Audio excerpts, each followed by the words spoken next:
Hey everyone, my name's Lewis. This is my wife Sheila. She's driving, so she's probably not going to talk very much.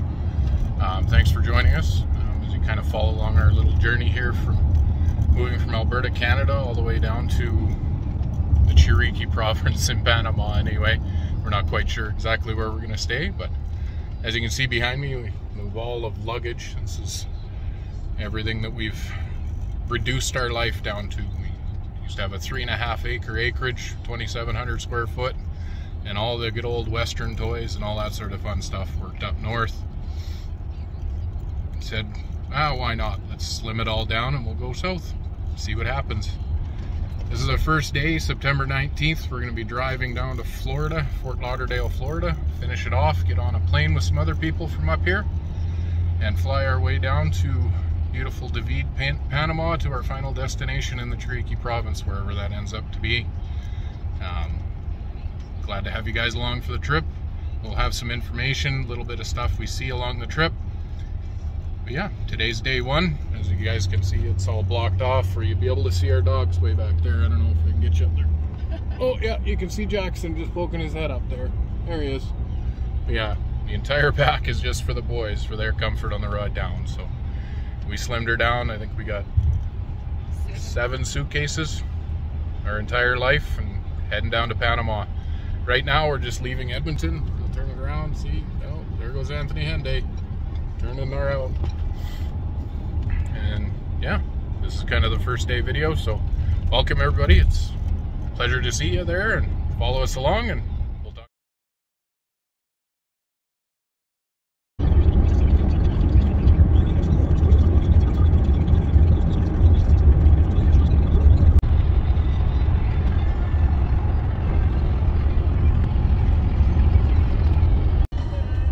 Okay, the little town of Irma.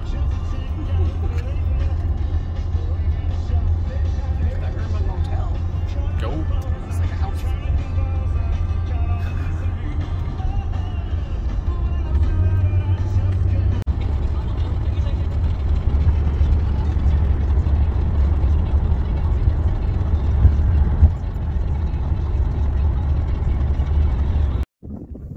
Well, our first stop of the trip. Had to get the boys out to go pee. Hi Barrett, Jackson. Figured we'd stop at the old Saskatchewan sign on our way east so we can start heading south. I know that doesn't make a lot of sense, but that's what we're doing. Anyway, just a quick stop to go pee. See?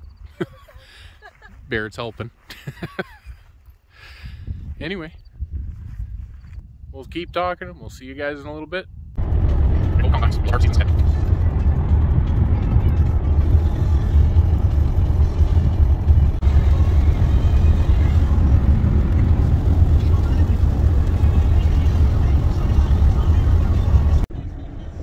Always got to take an obligatory Canadian tour through Saskatchewan.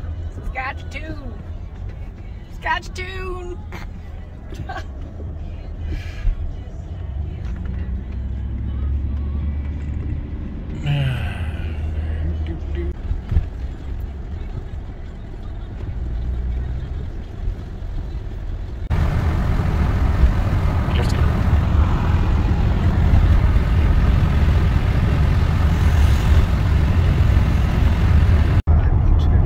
Well, we made it to our first stop, the city of construction, Regina.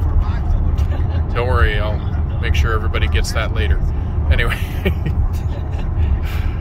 our first stop, long drive. We'll have a little talk later, I think, because the great question that everybody gets, or we got a lot anyway, and I'm pretty sure any of you watching this are considering it, the why Panama question. Well, we're gonna give you our thoughts and views on that one here in a little bit. See you at the hotel.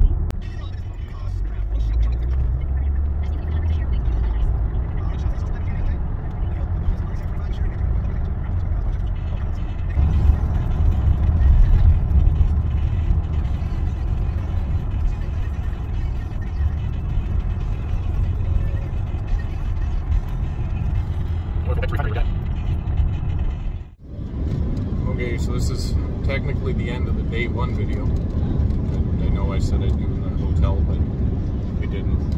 Got back to the hotel, and it's a little bit of a rush trying to get everybody in there. There was some tracks. Hopefully the phone doesn't fall over. Anyway, we were going to wrap up the day by talking about why Panama. Turtle out of the way here. Oh, he's fine. Turtle's fine. He wants to be part of it. There, we'll just do that. Those two, I don't know what's happening. I will. Just leave them alone. So yeah, that's the biggest question that we got in the last couple of months. Was the first thing anybody'd ask when they found out was why Panama. And my usual response was why not. Yeah, the phone was going to fall over. I'm sorry, but really, there's a multitude of reasons: climate, cost of living, culture, access to healthcare, that sort of stuff is kind of the big ones. But really, when you look at it, and then your next question would be why two 45-year-olds, Sheila's older, would move to Panama and give up their careers that were well set, ready to go and keep us going until retirement time. Probably a year and a half ago. Started looking. Yeah. A friend actually of Sheila's mentioned they were going to be retiring in Roatan. That was something we'd never thought about, was retiring somewhere in Central America. And why would we? We're Canadians, we're good Westerners, we work to the end, right? So Sheila started looking at it. Of course, I was up north doing a shutdown. I think I was at CNRL at the time. And she phoned me and said, hey, what about this?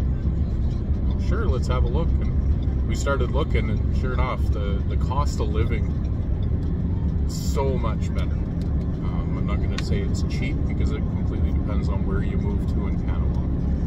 You can go from anywhere from living just like you do here, in a high-rise or a beautiful house in Panama City for probably close to the same amount of money, and living like you do here down there is going to be expensive. But if you get the urge like we do and want to trim down and live a simpler life, it's quite a bit less expensive. So that was kind of a big key. The next one, of course, no snow. Every Canadian loves that one, right? Never have to shovel the snow again. That was a big one for us. But as we started looking at everything, we started realizing that the climate, it was something we never realized, but Panama has so many microclimates, they call them. You can go from the very kind of that south tip area over by Colombia, which in Pedasí, Las Tablas and stuff like that is going to be, you know, that's the Azuero Peninsula. It's more of the desert term, so it's a lot warmer. You need AC down there. And then you go up to Boquete, which is where we're looking, the Chiriqui province. Just in that province alone, in a 45-minute drive, so you can go from David, Panama, where we will be flying into from Florida. It's hot, it's humid. You know, average temperature between, I think it was 30 to 35. In the dry season. Yeah, in the dry season. You can drive 45 minutes up the mountain to Boquete or Volcancito, and your average temperature is 24 to 26. So in a 45-minute drive, you're pretty much losing 10 degrees. So that's just the microclimates in a couple little areas. The accessibility from Chiriqui and everything as well to the rest of the country is quite good. But that was a huge factor in us deciding to go there. The other one, of course, like I said, we were looking around at retirement and stuff like that. And a year and a half ago, we both kind of looking at it, and even though we were doing our investments, doing everything right, we had the house to help plan for our retirement, that sort of stuff. It was still going to come down to basically retire at about noon on the day of our funerals, if we would have stayed living in Canada. So why would we do that? Myself, way back in my past, I was working with my dad, and he was older. He collapsed on a site next to me, and I I swore to myself I'd never let that happen. I was in the same industry, the oil patch, all that sort of stuff. It's a big push to get out. The other end of it, of course, I know from Sheila's side of it, she's been a good little soldier since she was about 16. Buying houses, working, paying her bills, that sort of stuff. Always owned a home. That feeling of, this is where I live, this is where I need to be. At 45, why not? Let's sell it all. Let's go down and, actually experience life. Let's actually enjoy life for a while instead of working to pay our bills. And that's kind of why we chose Panama. When we went down in June for our exploratory trip, we met up with some people that Sheila had made friends with on Facebook, and they showed us around, talked to us. We had some good conversations about why we're coming, that sort of stuff, their experiences. And honestly, the feel of Panama for the 7 or 8 days we were there was great. Very relaxed, very friendly. One of the people actually that we had lunch with while we were down there, friends of theirs, termed Panama, it's the US in 1960s with cell phones. And honestly, when you look at it and you're down there and you experience it, you'll understand that statement. But there's the respect for family, respect for others, just respect across the board. We had one situation, we were sitting there watching a bunch of construction guys got off a bus right outside the restaurant we were eating at. And the friend we were met said, those guys are going to come in here for a beer, but they won't come in here like that. He was right. They all went their separate ways, and probably 15-20 minutes later, they all came back in jeans, a button-down shirt with a collar, that sort of stuff, cleaned up before they'd come into a restaurant, which is amazing. That's respect for yourself and respect for others, as far as I'm concerned. It's great to see that sort of stuff in Panama. A large part of why we're going too. But again, the top end of it, no snow. None. No more snow.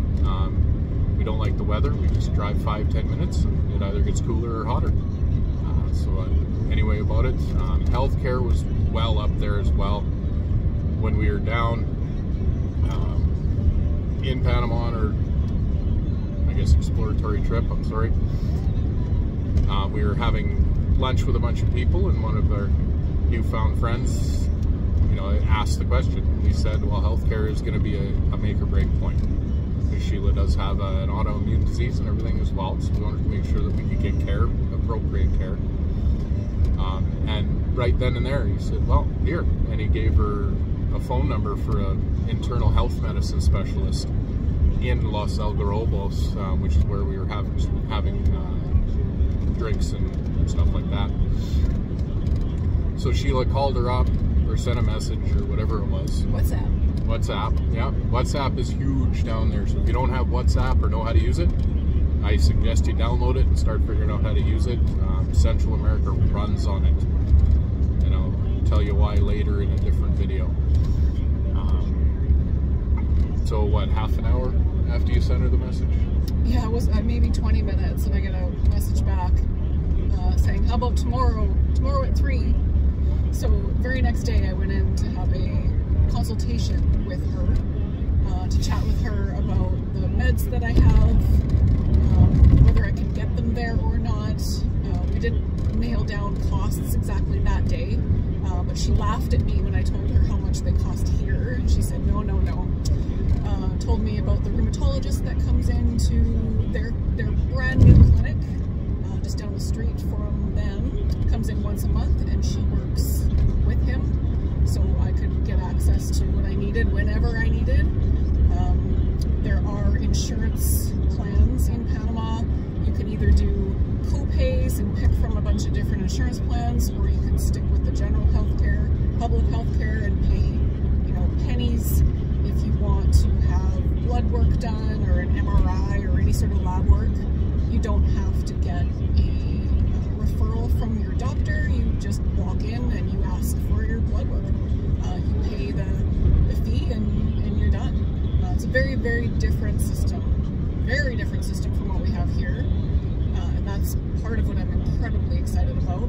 The internal medicine specialist was very focused on working on my gut health and other things first. She wanted to test levels of all kinds of deficiency, risks of deficiencies, vitamin D and vitamin A and B and all the things, and then we would talk about meds if necessary. So that was kind of cool, because I'm very used to doctors just throwing prescriptions at me here. So that's going to be really great. I'm excited to try that first with the help of a doctor. Yeah, so there you go, healthcare. If you want more information on healthcare, there is actually a few other YouTube channels and everything that have done a very good job at it. I Go Panama, I know Mary Middlebrook over there talks about it as well. Good resources on her page for that sort of stuff too.